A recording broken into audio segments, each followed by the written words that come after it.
It's your girl Flo Milli, and I'm rocking with my girl Leah's Lemonade. Well, I wish I could give you the tea, but mine's just a little bit tart, and that's why it's called Leah's Lemonade. Honey, listen, we are here on a Bittersweet tour, and the queen is here. Flo Milli shit. Hey, Flo boo. Milli shit. Hey, girl. I'm so excited to talk to you because you are one of those rappers that I feel like I've had my eye on for years, and we are finally seeing the fruits of the labor. Okay, we're going to get into Never Lose Me because the girls on TikTok ate it up. Oh yes, they love that. Okay? But how are you doing, boo? How does it feel to be on tour right now? It feels good. I feel like everything is just happening so fast, but that's how really the last 5 years of my life has felt. So honestly, I'm just excited, forever grateful, and yeah, I'm excited to like reach new fans and like really just showcase my new music. So Absolutely. Absolutely. You have a new project out, and it's a part of a trilogy, right? And so, talk to me about the evolution because these three projects first, an EP, then an album. But talk to me about like the transition of you in the last 5 years because I feel like the Flo Milli we met who just dropped a track and it went everywhere versus Never Lose Me Platinum Flo Milli are two different women. So talk to me about that. I think it just kind of came with like growth. Like me as an artist, I feel like, well, any artist, we have to experience life in order to like be able to make certain type of music. So I feel like any other person, I'm just not the same person I was when I was 19, when I first got signed.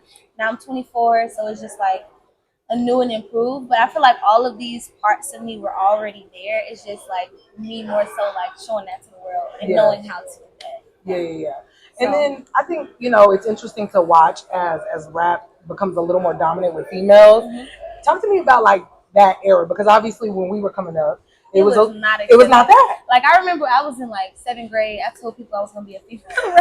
They was like, "Girl," they bust out laughing at me. This was back in 2014, so I feel like for sure over the past 10 years, it's definitely been more accepted and like a little bit easier for us to shine more because I feel like a lot of the girls that are like in the rap industry now have been rapping since they were a little girl. It just wasn't accepted. And now I feel like now we have the platform, like social media. We know how to kind of get ourselves out there. Yeah. So me and you have something in common. So I'm from Austin, Texas. Oh, shit. And people don't realize that I'm from the South because the way I talk. I would never guess, baby, oh my God, that you are from Alabama. No, it honestly, like, I don't know, bro. I feel like I just never had a strong accent. Like it comes out when I'm mad. Or with your family. Yeah, when I'm with my family or like say like I'm there. But most of the time, like even when I was in Mobile, like I would be at Auntie Annie's and like the guy would be like, "Where you from?" And I'm like, "Here." Girl, they be like, "You from Idaho?" No, bitch, I'm from the South. Like I just, I don't have. I feel like with my mom, she used to work with a lot of like telemarketing companies. So hearing her talk and then her voice, she had a voice. Yeah, she's like representative voice. You reached Danielle. I'm like, Mom, you don't talk like that. Girl, no, literally, my mama works at IBM, so she worked with white folks all day, and she would be like, at home she Laura, at work she Laura. I'm like, and she would turn on so quick. So I think just being around her, like I don't know. So first of all, I know you went to Clark Atlanta. Almost went to Clark. Yeah. You were very influenced by the HBCU culture. So it's funny because in your music a lot, especially in this last album, you talked about hood niggas. Let's get into it. Are you really a hood nigga, girl? Because you give me that you like a man with a little But I ain't gonna lie, I am. And I blame that on like where I'm from for real. Like you gotta have a little something. I don't know. You talked about though your upbringing in Mobile, and you talked about kind of how rough it was growing up. What do you think the things that you learned in Mobile kind of transition into music? Because music is dog eat dog as well, obviously. So like, how do you think those skills are low key transferable? Survival mode for sure. Like I feel like in Mobile we don't really have like a music. We didn't have a music scene, so it was just like really anything in the industry. I only saw it on TV. Whether I turned on BET and saw like 106 in Park, or I got on YouTube and I would discover shit like that. But other than that, it was more so like a fantasy. Yeah. And so I feel like with it being a lack of resources, it taught me to be like, nah, like when that time does come, when that opportunity does come, I'm gonna take advantage. And it did come. Yeah. When I made Beat Flow Mix, and that's how like I was literally in college, and then that song started blowing up. Yeah. Okay, can I tell you what my favorite Flo Milli bar is? What? Dicks up when I step in the party. Yeah, because the dicks are up. Oh, okay. Attention. Literally, oh my gosh, that song is so funny. That's like that was like the first time I was introduced to you, and I was like, oh, this girl's different. Oh, this girl's different. Like she comes in a different type of way to the game. Talk to me. You know, obviously it is a woman era in music right now. How do you continue to not be swayed by other influences? Because right now everybody loves to say somebody sound like somebody else. Oh yeah, I feel like I've always kind of been the oddball, like in anything, like even just anyway, even in school, like not in a bad way, but more so like I'm the type of person I don't like trends and shit. I don't like if it's a show that's viral right now and everybody watching it, I'm gonna go the other way. I'm gonna be like, nah, I'm gonna watch it in like 2 months. Right. I just kind of like I don't know. I'm always the opposite. Like I like the underdog. I like shit like that. So it's kind of just easy for me to just be different because I don't want to be like everybody else. So it's just like yeah. So I live for the fact that, you know, you have really grown over time. You've literally started on the scene. Songs started going viral out of nowhere. Social media. Talk to me about like the nuances. I've heard in an interview you said, I feel pros and cons about social media, right? Because on one hand, people have too much access. Yes. But on the other hand, you get to grow in a way. And your career has been positively impacted by social media. But talk to me about, as an artist, you know, that vehicle for you and how you use social media to get what you want, but choose to, because you're not one of them artists where your business is out there. Yeah, oh, and I make sure of that. Like, I ain't gonna lie, like, okay, I got my first Instagram at 12 years old because, Facebook came out like in 2011, so I'm trying to make this quick, but yeah, my mom, she made me give her like my password when I was like 11, so I was like, oh, hell no, I'm gonna get an Instagram. Instagram was brand new, right? And that's when I had my whole identity. I made sure to block everybody in my family, so all the church people, because I know you grew up in church. All the aunties, I know about you. Found me anyway, but yeah, like I started doing that. So really, when I got in high school, and I really started rapping, I would take my videos, like say I recorded like a 30-second video, and I would hit like an influencer up, and at the time it was like I don't know if you remember like Hit Them Folks and like Nene, like the Atlanta kids.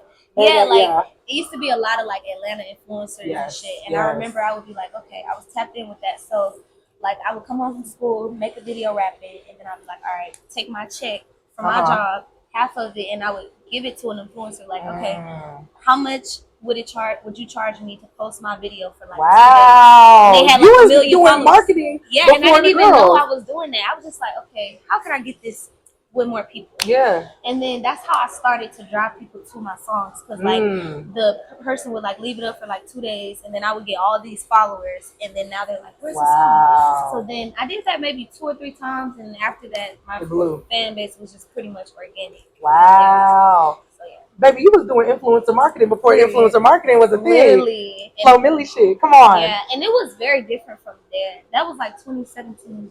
Like the internet was very different from that year to now. It's much more like, I don't know. Well, I think also influencers are genuinely like, back then you were really influenced by people, because now it's like, hi, I'm with Flo Milli and I'm sponsoring the iPhone today to get, where it was like, it was more organic. It was more 100%. Like, it was just more natural. I don't know, but yeah, I feel you. So I could see how the conversion was like genuine, and then people who mess with you. Plus on the internet back then, MySpace, all the things we wanted to connect with artists and music in a different way. YouTube was popping. That's how Chloe and Holly, you know, grew. So I remember seeing them all the time. I used to watch them all the time. Literally. So their come up is crazy.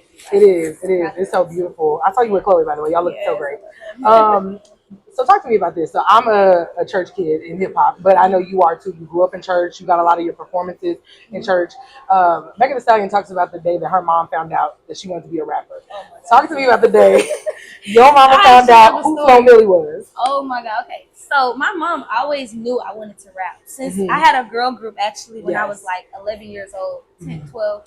So she would take us to the studio and shit, but the studio she took us to, it was like ghetto as fuck. Like it was shootouts and all type of shit. She was like, hell no, like you're not going back. So I was like, damn. So my mom never took me back to the studio. So me and my best friend, we just kind of started to like sneak off and like try to get studio time when we could.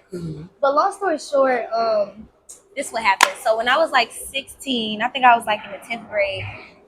When I was doing this promoting thing and like getting my followers up, it was a promoter from Atlanta who found me, and he like wanted to put me on like this showcase that he was having. Okay. Mind you, I'm like 16, so I'm like, hell yeah, I'll do it. So he made me like a whole flyer and everything. So I told my boyfriend, I'm like, that you need to drive me to Atlanta this weekend. I'm gonna lie to my mom. I'm gonna tell her I'm at my best friend's house. Stop. And we finna do this show. So he was like, hell no, like you need to tell your mom right now. Tell your mom. I'm like, no, I'm gonna just do it myself. So actually, when he told me no, I was gonna get on a megabus and take a megabus to Atlanta. You would have took 20 hours to get there from Mobile. Yeah, it was like 5 hours. I was gonna eat that, but yeah. So he literally made me talk to my mom about it. So that's how she found out, and she was like, rapper. So she didn't know that I was still rapping. By that time, I'm like 16. So she goes and looks it up on like SoundCloud and heard me talking about my pussy, all type of shit. And I was just like, damn. And she told my dad and everything. So I still didn't care. I just kept doing it. And she actually took me to the concert. That's love, though. Yeah. That's love. And I think, even when I look at people like Saucy Santana, whose mom is a pastor, but, watching him. Yeah, she is. I think, there's this, like, space of the newer parents in the church finding a way to support their kids no matter what they believe that is. Right, for sure. Like, my mom was never like, oh, you can't do that. She was very accepting of, like, whatever. But yeah, it is like a connotation like, oh, you're supposed to be a certain way. Yeah. But shit, most of the people that really be in the entertainment business came from the church. Because it's like, they were literally having a conversation online about R&B kind of dying because people don't go to church anymore. Like all the church kids were R&B singers. I went to my church last year and like I didn't see no kids like, and it's very different from when I came up. We all would go to the all church. Yeah, like it was just filled with kids. But yeah, I don't know what that's about. Well, they're all performing now, so y'all need to get back in church and learn to love Jesus. Listen, you gotta go. I know you're about to open up for Gunna on a Bittersweet tour. Let everybody know where they can get that album because we still streaming it and where they can follow you on social media. Oh yes, y'all can get that album on all streaming platforms. That's Apple Music, Spotify, literally everything. And y'all can follow me on Instagram at Flo Milli shit. Follow me on Twitter at _Flo Milli. Yeah, TikTok Flo Milli shit. Yeah, and follow her too because she has a brand deal every other week with Peeps. Okay, I ain't mad at it. Get your dollars, sis. I'm not mad. Well, lemonade stand, grab a cup, throw it back, and sip on all of that.